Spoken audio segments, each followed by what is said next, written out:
Singapore's Marina Bay Sands is one of the world's most complicated construction projects. Engineers have to build not one, but 3 skyscrapers that will shoulder a sky park as big as an aircraft carrier. Worst case scenario, we get stuck. They have to devise ingenious solutions to assemble a 60-meter tall museum of impractical dimensions, install giant artworks, and erect seemingly floating pavilions for shopping and entertainment. If engineers succeed, they will create a virtual city unto itself.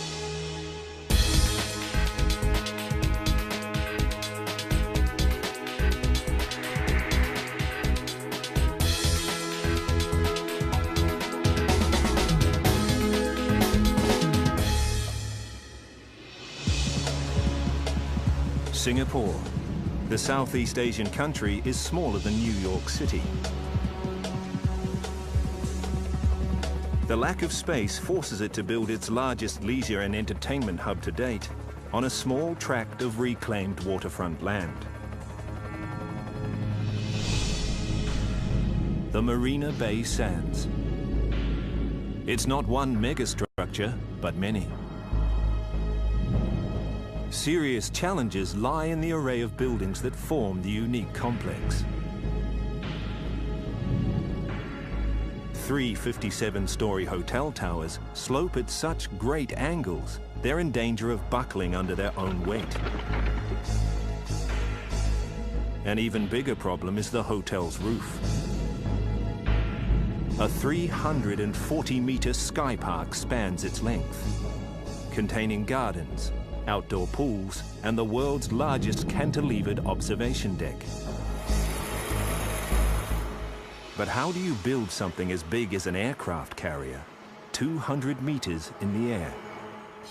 In the hotel's atrium, mammoth works of art have to be somehow incorporated into the architecture. Its challenging centerpiece, a 15-ton mass of steel by a renegade artist from Britain.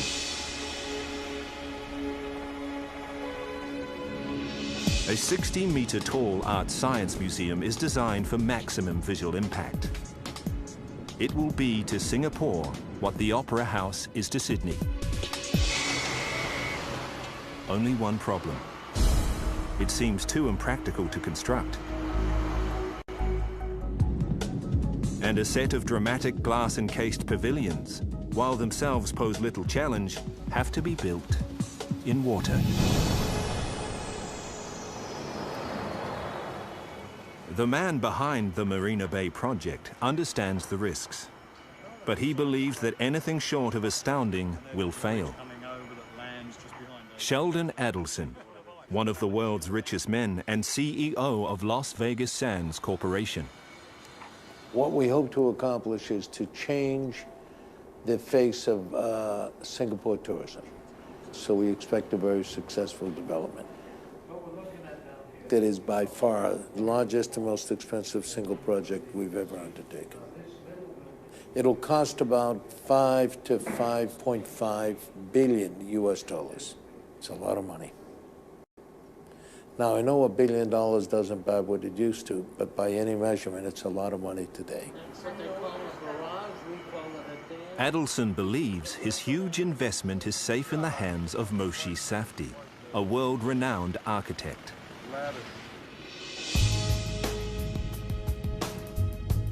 Safdie is recognized for his use of dramatic curves and geometric patterns. The Marina Bay complex will be his largest and most difficult project yet. I think that architecture has to be timeless. Therefore, what it espouses, what it provides, needs to be something that has a long life. What's unique about Marina Bay is all the pieces coming together. You can't think about it as individual buildings. You've got to think about it as a piece of city. It's much more a symphony than it is a sonata. On the ground, engineers are more concerned about the reality of building Safdie's vision. This is the north retail section area. 30-year veteran John Downs is in charge of overseeing the entire project. The design is very, very diverse, and each component of the project is totally different from the others. For a project of this size, you'd expect with the planning, with the design, with the construction, you'd be expecting somewhere between 6 to 7 years. Here is basically a 3-year turnaround.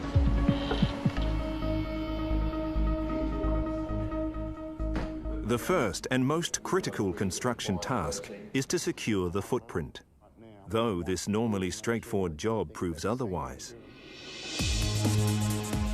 Since the site was originally allocated for boats.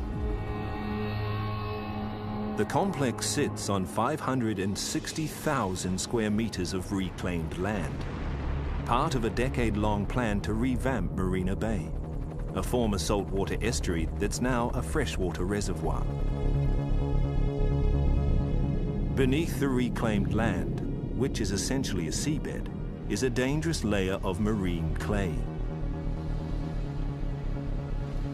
Sometimes called black toothpaste, marine clay has very poor structural properties. If not given complete respect, the unstable marine clay is potentially fatal.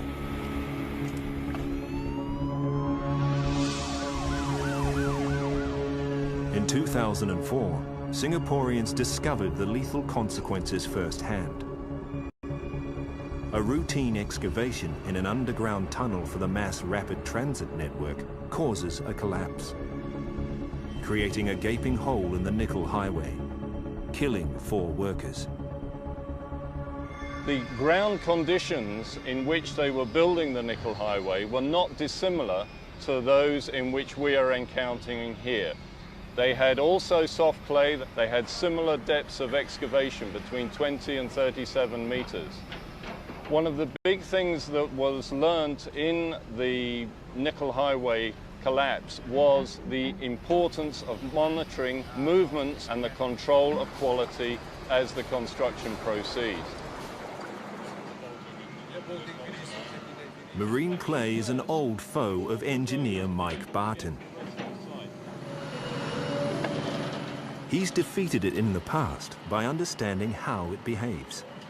The big problem with marine clay is that it is so soft that when you dig out the inside, the walls will move and potentially collapse and allow all the surrounding water in the bay into the excavation.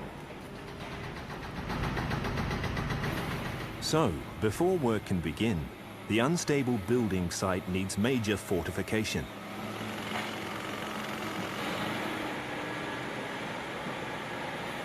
To combat marine clay, engineers decide to build giant concrete walls to create stabilizing perimeters for the larger buildings, known as diaphragm walls.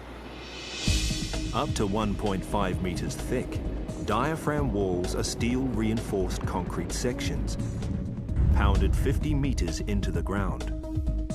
They form watertight enclosures for men and machines to work round the clock.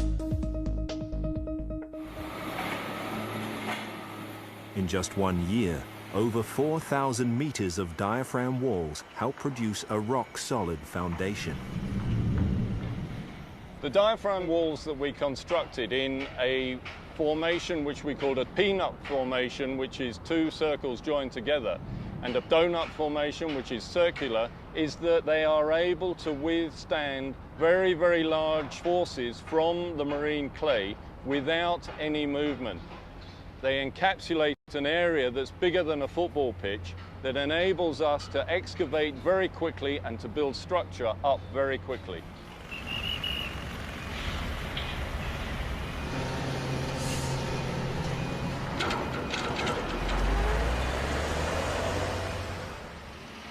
Securing the footprint of the Marina Bay project has already taken a year out of John Downs' schedule. He now faces the difficult task of erecting the resort's many buildings in a space of just 2 years. Just managing the whole logistics of that, including the construction methodology, is very, very challenging for us. 1, 2, 3. To meet his tight deadline, Downs chooses the most direct solution. He hires 16,500 workers to construct every single building, simultaneously. It's like leading a small army. So organizational excellence is key. We're just on the edge of Singapore in the CBD here. So rather than lose the contractors and the workforce to go off-site, we built our own 3-story project office. We have all of our contractors, our subcontractors here. We house our resident site staff. We have our project management team. We have our construction management team, our design management team, and the logistics here. Come lunchtime, the monster workforce creates another massive challenge for Downs. He responds by building one of the world's largest site canteens. We've got 13, 14 different food styles here. You can see by my shape and size that I eat here every day. I enjoy this food. So here you can see the project bakery. It has its own ovens. It's set up for breakfast. We cater for sandwiches during the course of the day. Can I take a sausage roll, please? So, freshly cooked food, straight from the oven. We stand by our products.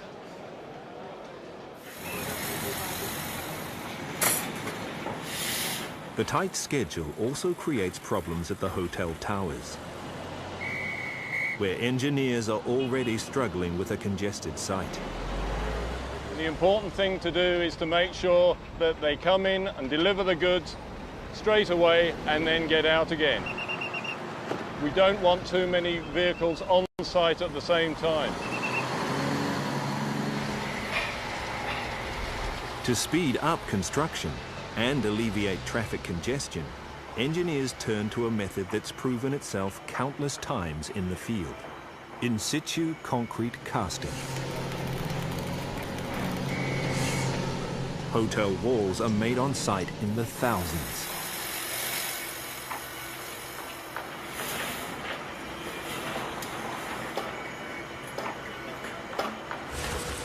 And workers laying the floors are so proficient, they produce 1 floor per 4-day cycle. It's an impressive display for a conventional solution. But the structure they're attempting is anything but conventional.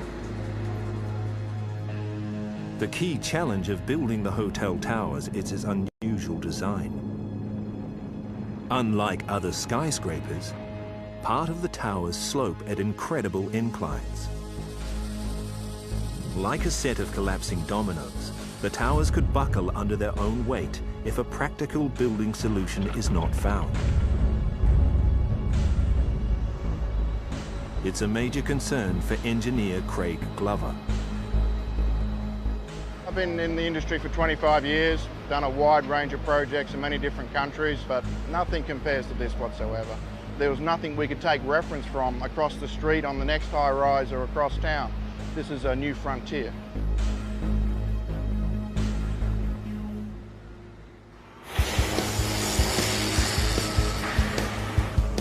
Costing a staggering $5.5 billion to build, the Marina Bay Sands could be one of the world's most expensive mistakes if engineers can't solve the tower's problematic structure. Engineer V.C. Cheong leads the design team, and their solution comes out of left field. If you look at the configuration, it's not a straight tower. It's with a sloping leg. So all this sloping leg actually is, inducing a very huge external force onto the structure. We kind of built it without any support. So we actually formulate a solution to prop up the sloping edge. Using a technique they've never employed before, engineers build large temporary struts made of strong structural steel. They prop up the sloping towers as they rise. Like a suspension bridge, high tensile steel tendons, also known as tension cables, give an added layer of support inside the walls. In theory, both the struts and the tension cables are temporary, and will be removed once giant link trusses connect the towers at the 23rd floor.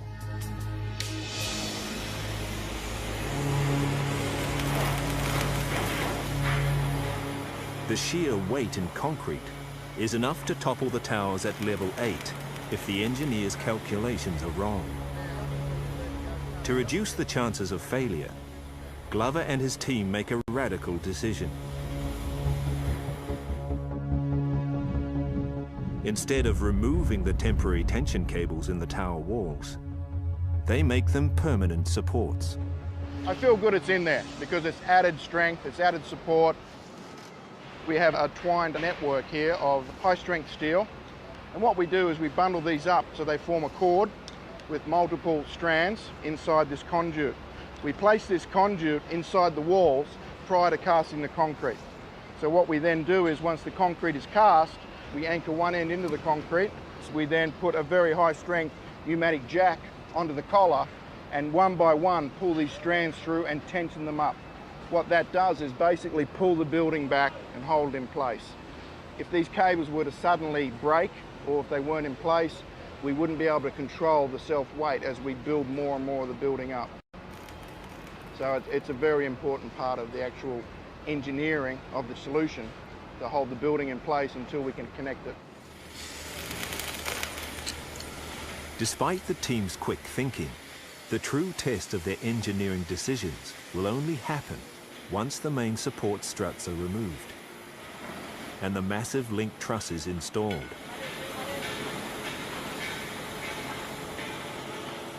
Link trusses are huge reinforced steel brackets that bind the towers at the 23rd floor.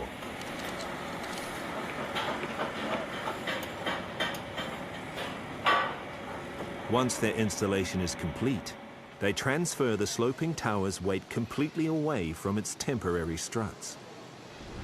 Once we're satisfied that we don't have any stability issues, then we can bring the large hydraulic cranes in and member by member start to dismantle the struts. We've got a lot of time pressure, so we've just got to make sure that these things keep moving. It's done its job holding up the building, now it's holding up the job. As the last pieces of support struts leave the site, Glover and his team can finally breathe a sigh of relief. The link trusses are holding the building load. So far, so good. It's a lot of theory, a lot of calculations, but until you really do it and really get it out of the building, you never quite know. I'm always waiting for the phone to call in the middle of the night that we've got something's gone wrong. Not all the structures have ended up according to plan. The 60-meter-high Art Science Museum is facing a major design overhaul. Planned as a venue for blockbuster exhibitions on the arts and sciences, its bowl-shaped roof doubles as a 3,000-seat amphitheater. Unfortunately for engineers eager to start its construction, architect Moshe Safdie isn't happy with its current shape. Somebody looked at them and said, looks like a bunch of bananas. In fact, Mr. Adelson said, looks like a bunch of bananas. I said, well, if they look like a bunch of bananas, we're not there yet. And do the structural engineers have a preference? It's terrible news for Safdie's design team, especially its principal, Gene Dyer. There are times that Moshe will come in with an idea. We think it's quite exciting. We'll pursue the idea for weeks or even months. He'll come back and say, I want to change the idea. And we've already bought into the idea, so it's a bit frustrating.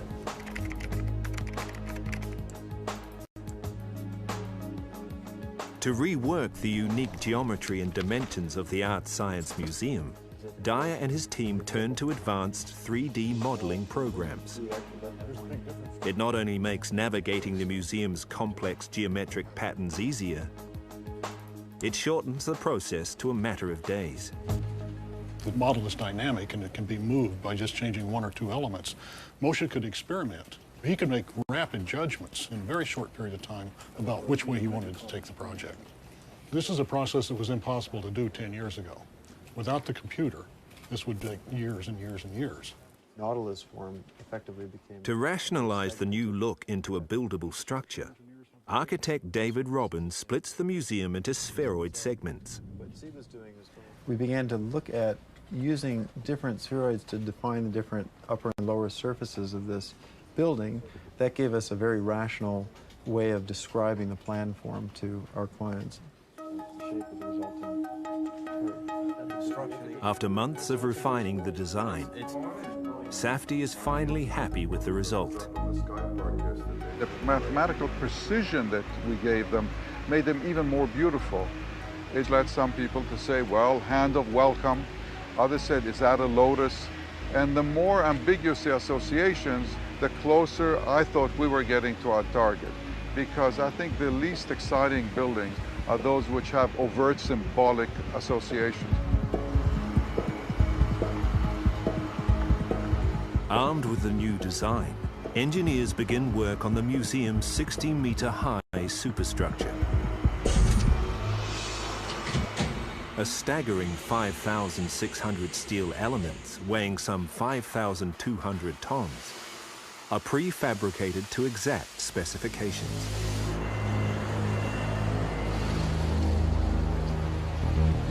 They are then trucked onto site and assembled.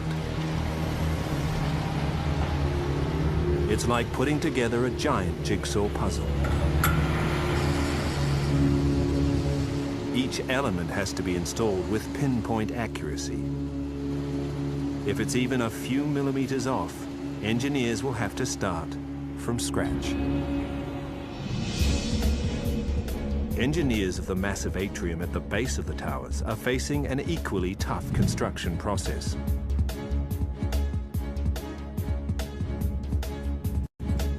Safdie has come up with a challenging design. He wants to inject art into the atrium's architecture, so that visitors will feel like they're walking through a grand Gothic cathedral. In medieval times, if you think of a Gothic cathedral, there's the architecture, there's the stained glass windows, there's the sculptures on the pinnacles. You cannot draw a line and say art and architecture. Art and architecture are one, they're singular experiences. And I think what we try to do here is come back to this integrative mode. To create the centerpiece of his vision for the atrium, Safdie commissions renowned British sculptor Antony Gormley. Famous for his unusual approach to art, Gormley is the brains behind the Angel of the North sculpture in northern England. What he's about to attempt is proving to be more of a construction challenge than an artistic one. A cloud-like sculpture some 40 meters long, made up of 15 tons of high-grade stainless steel, hung 12 stories above the atrium.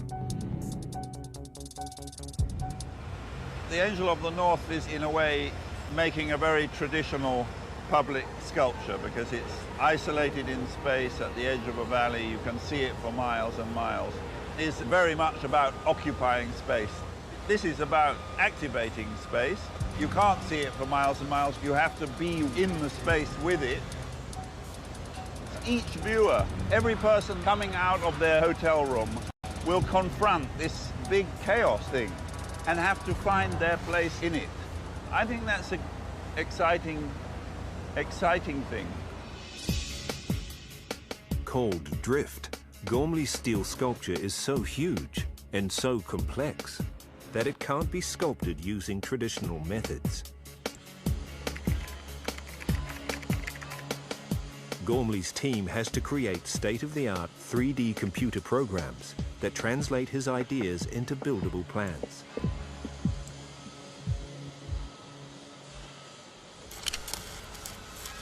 But just as they're about to begin construction, a bombshell drops. September 2008, a global financial crisis wreaks havoc on markets. The flow of the hundreds of millions of dollars that keep the Marina Bay project going every month suddenly stops. For engineer Matthew Pryor, it's a massive blow. I feel devastated. It couldn't be worse. Probably the worst day of my life professionally. there's no more money coming through. So unless we put some funding in place or there's something, we're going to have to shut the jobs down. There's a tough decision to be made, and we don't know what we're going to do just at this point in time.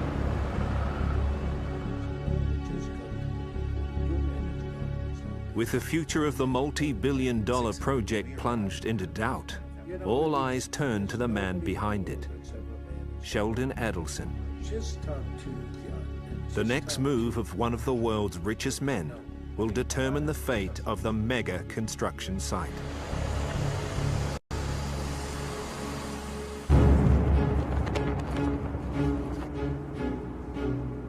The 2008 global financial meltdown is a haunting echo of the 1990s Asian crisis. Back then, progress on Shanghai's World Financial Center came to a complete halt for 5 years. For Adelson, that's simply not an option for the high-profile Marina Bay resort. His vision of changing the face of Singapore tourism is at stake. And so are billions of dollars of investment from his Las Vegas Sands Corporation. He prefers finding a stopgap solution to weather the storm. Throughout history, there has never been a trend that went straight up, nor a trend that went straight down. So it goes up and down. It's only a matter of time when things will recover. In a bold move, Adelson pledges his vast personal wealth to the completion of the project, effectively ending any speculation of failure. There's a massive sense of relief in the company. I mean, everyone pleasantly surprised how quickly we've got through this and the fact we could hold it together and get it going again. So euphoria is probably the best way to describe it.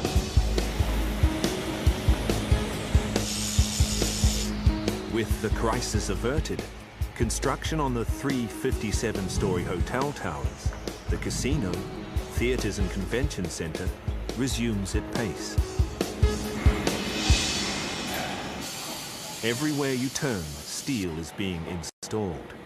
It's vital reinforcement for every concrete structure on the 15.5-hectare site.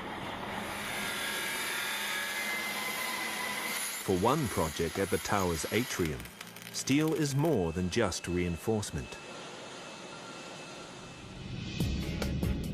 To construct the 15-ton drift sculpture by British artist Anthony Gormley, engineers had to first laboriously prefabricate it into over 70 segments.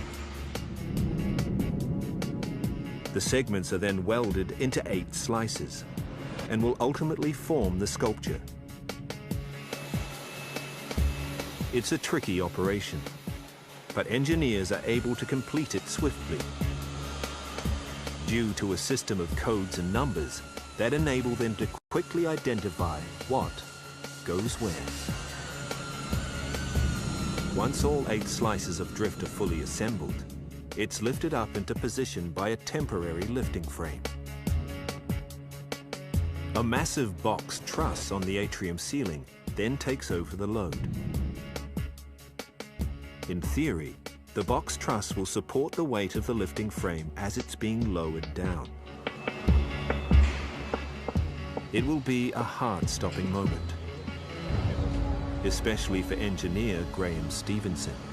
The lifting frame is about 9.5 tons, so when it picks up and gets some momentum, there's a potential that it just wants to flick over and rotate through its full 90 degrees, and we won't have it under control.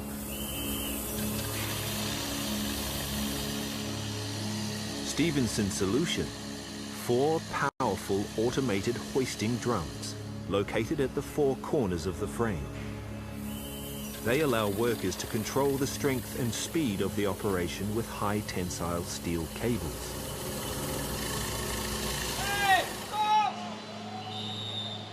A spotter at the top determines the pace of the procedure and marshals the team. With their preparations complete, it's time to face the moment of truth. Sculptor Anthony Gormley is as anxious as any of the team.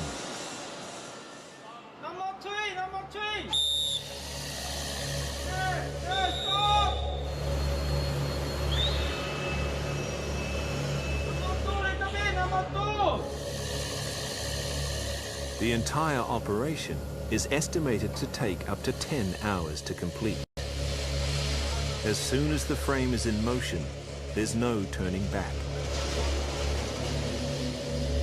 Midway through the lift, Stevenson receives reports of a potential problem. 22-story, number 7 temporary cable, scaffolding touching the cable. Why you got the temporary cable touching to the transverse? Yeah, but is it just the end of a tube? Yeah. So you can just cut the tube? Yeah.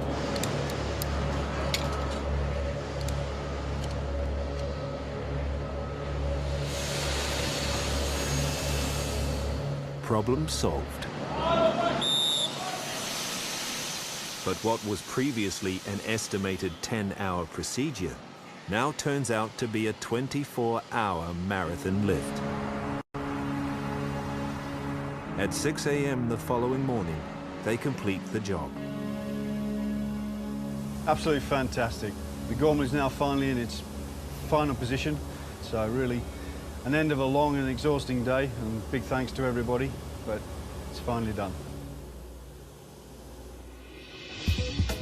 While the drift settles into its new home at the hotel atrium, elsewhere attention is focused on one of the project's key features, the Crystal Pavilions. The 2 glass-encased buildings by the promenade are set to be the resort's premier shopping and entertainment complexes. But before engineers can make them a reality, they have to secure their footprint. And already a major obstacle threatens to sink their objective. The Crystal Pavilions are situated within the confines of Marina Bay.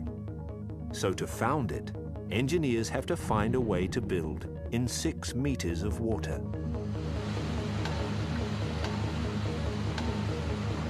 The responsibility of tackling the problem falls on the shoulders of engineer Kurt Vella. I'm from Sydney. The underlying foundation in Sydney is sandstone, it's rock. All you need to do is just dust off the surface and you can build skyscrapers on it. Here it's very different. All the structures have to be heavily founded.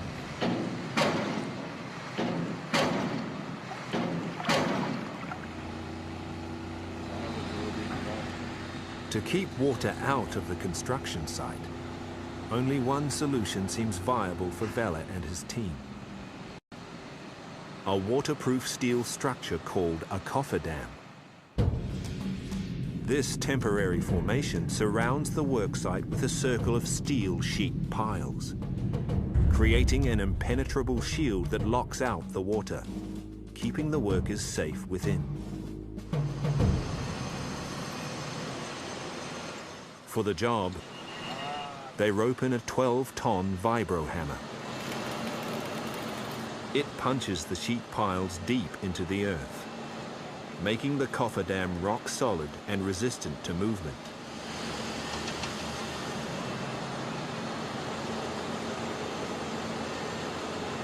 With the cofferdam secured, engineers deploy powerful diesel pumps and run them 24 hours a day, ejecting any water that remains within the walls. This last step comes with inherent dangers. The force of the water outside creates what engineers call hydrostatic pressure. In theory, it's powerful enough to force water through any gaps in the cofferdam. It's something that Vella prays will not happen. There's a bit of hesitancy and concern because we've got to build this building in the middle of Marina Bay. Everybody can see what we're doing, so if it leaks, it's a problem. If it fails, if it moves, if it collapses, it'll be an absolute catastrophe. After a day of pumping, Vella's worst fear comes true. Parts of the cofferdam are leaking.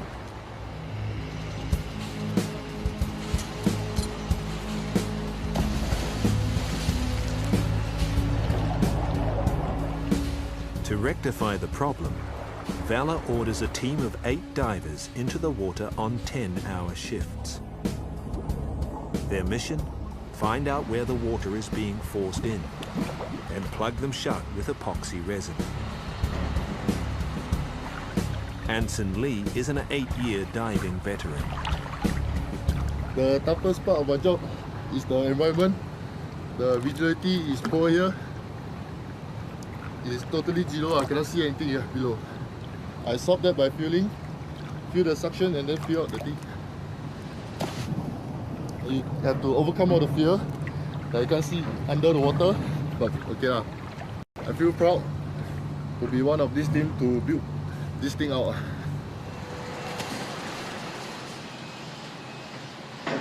After 2 weeks of hard work by divers and the pump crew, the job is finally complete. Kurt Vela can also breathe easy. Every job is different, every job has its challenges.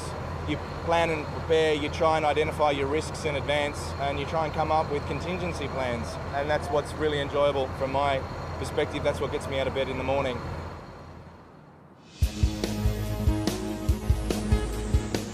After 2 years of battling the elements and overcoming difficult construction milestones, the 3 sloping towers of Marina Bay Sands can finally celebrate their topping off ceremony and move on to the next phase. But a destructive force of nature threatens to throw a spanner in the works.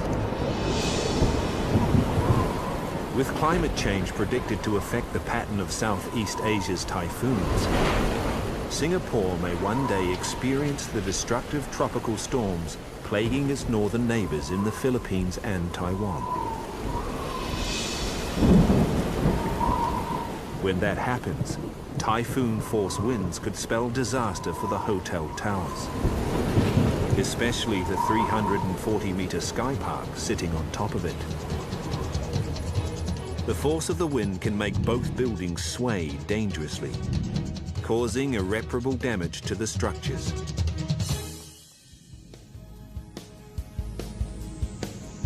The Sky Park,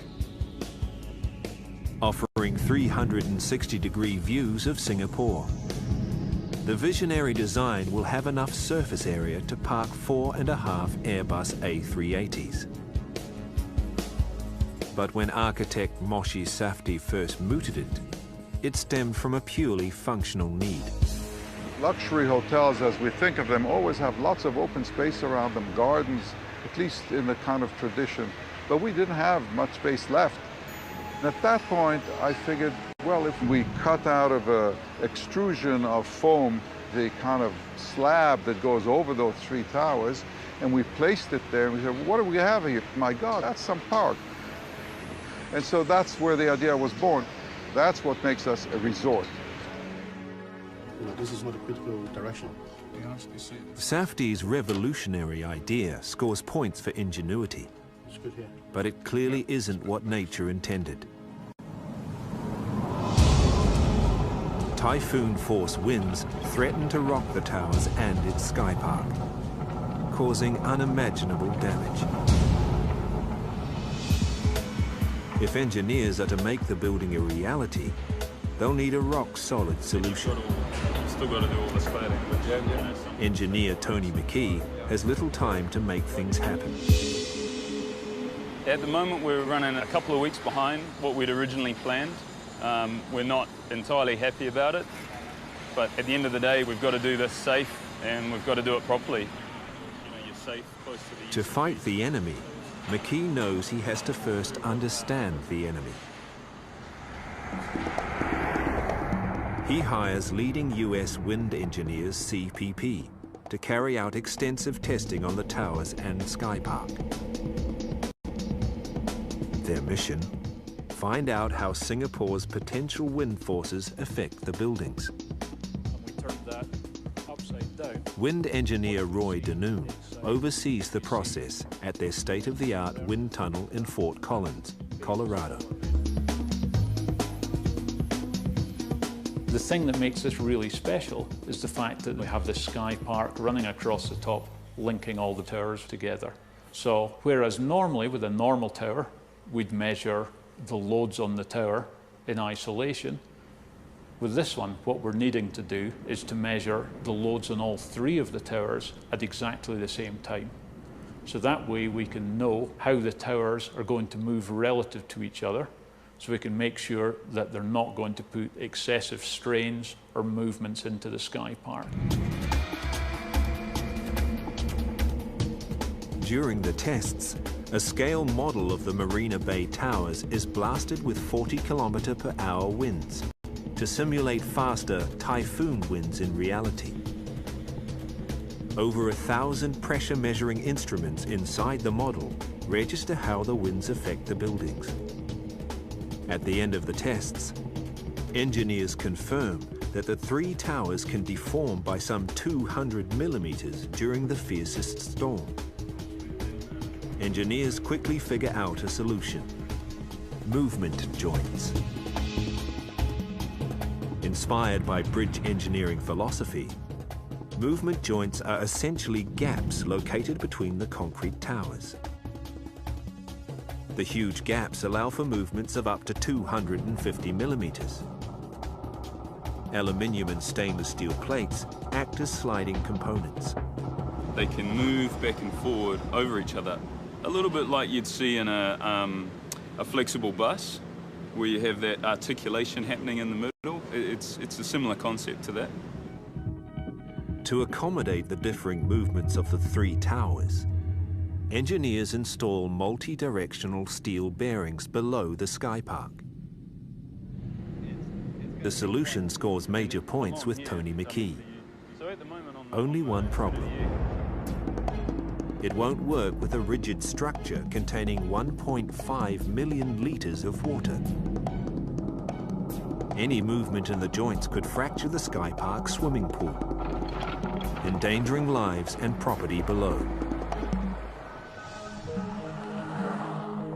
With the help of US pool builders Natare, McKee quickly develops a solution, but it's completely unproven.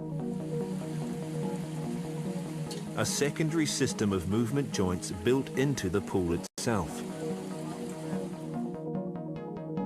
The plan: to split the pool into 3 smaller 50-meter units. Steel top hats then conceal the gaps. Huge basins catch any runoff pushed up by the moving pools.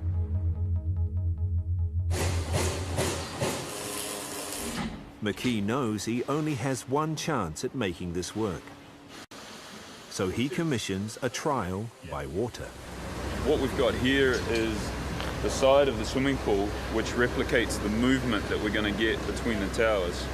And what the Natari guys have come up with here is a simple track system which can be pushed back and forward by a forklift. And that replicates the full range of motion that we have on the swimming pools, which can be 0 to 250 millimeters either way.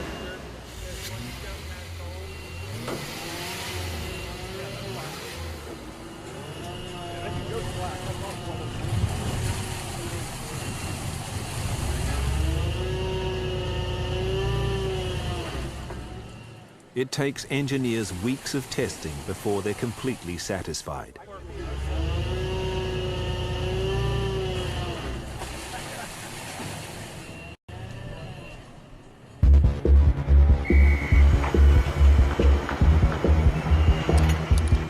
Armed with the final results, McKee can now safely begin construction of the Sky Park.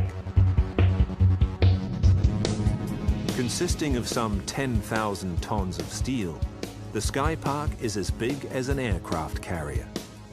The most practical way for engineers to construct it is to break it into 14 segments on the ground before assembling it at the top of the towers.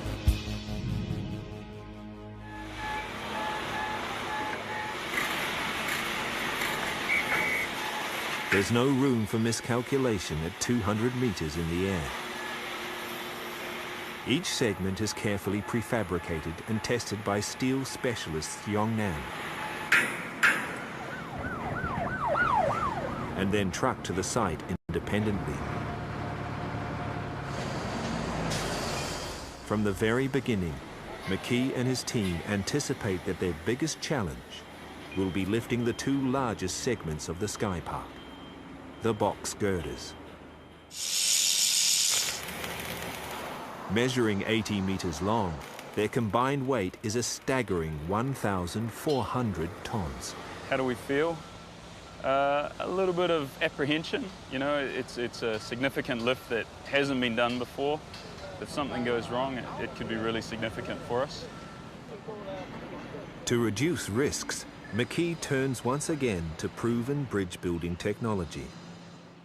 In a process known as strand jacking, giant temporary lifting gantries made of strong structural steel will use powerful hydraulic jacks to lift the box girders up to the top of the towers before sliding them into place. It will be the longest and largest lift of its kind in the world, and McKee needs the best in the business. He puts a pioneer in the field in charge. Swiss-French company VSL.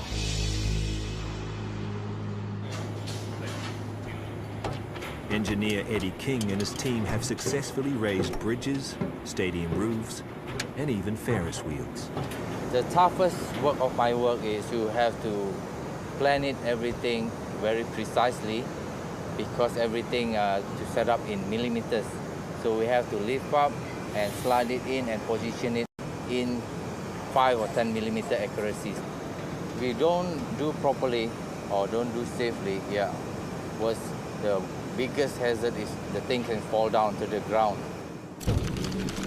Other factors further complicate the lifting process.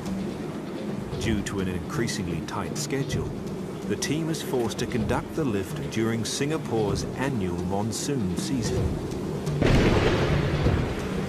It's almost impossible to predict when a tropical storm will hit. When it does, the accompanying lightning strikes can endanger lives. And because the whole operation takes place meters from a jam-packed highway, curious onlookers will be able to see any mistakes the engineers make. It's a potential public relations nightmare. Worst case scenario, we get stuck. And then we've got to figure out how to release it, how to continue lifting, because basically once we get going, we keep going. Okay, now I stop, huh?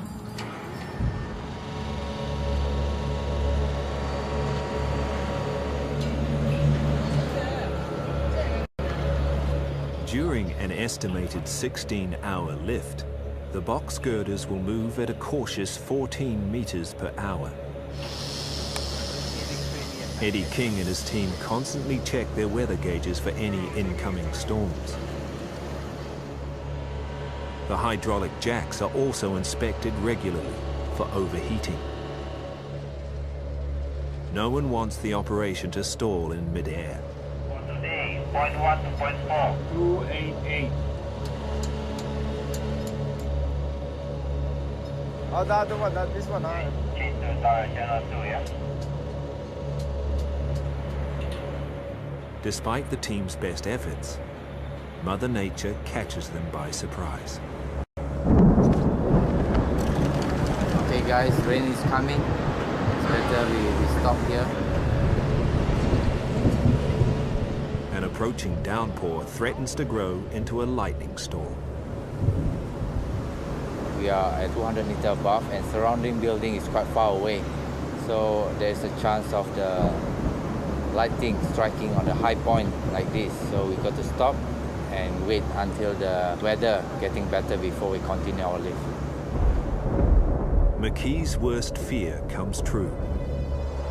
If the girders remain stuck at midway for too long, he will have to order them down.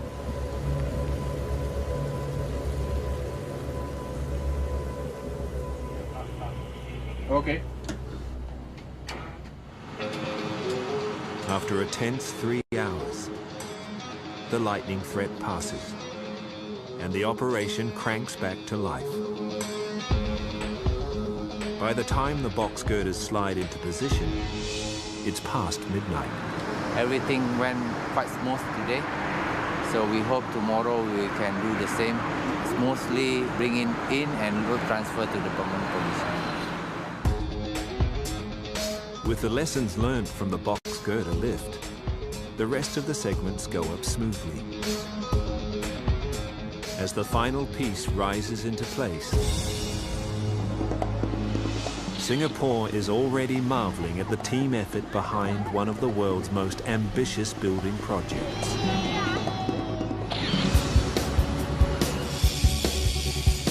In just 3 years, engineers overcame seemingly impossible construction challenges, defeated marine clay, engineered ingenious design solutions, and survived the most debilitating financial crisis since the 1930s.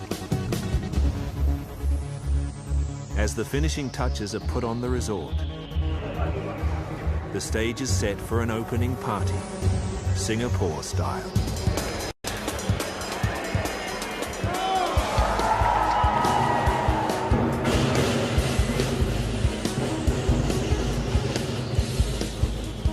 Those involved reflect on the project that has already far surpassed their expectation. It's a bit kind of overwhelming, you know. I'm in the process of disconnecting the umbilical cord. It's not easy for an architect.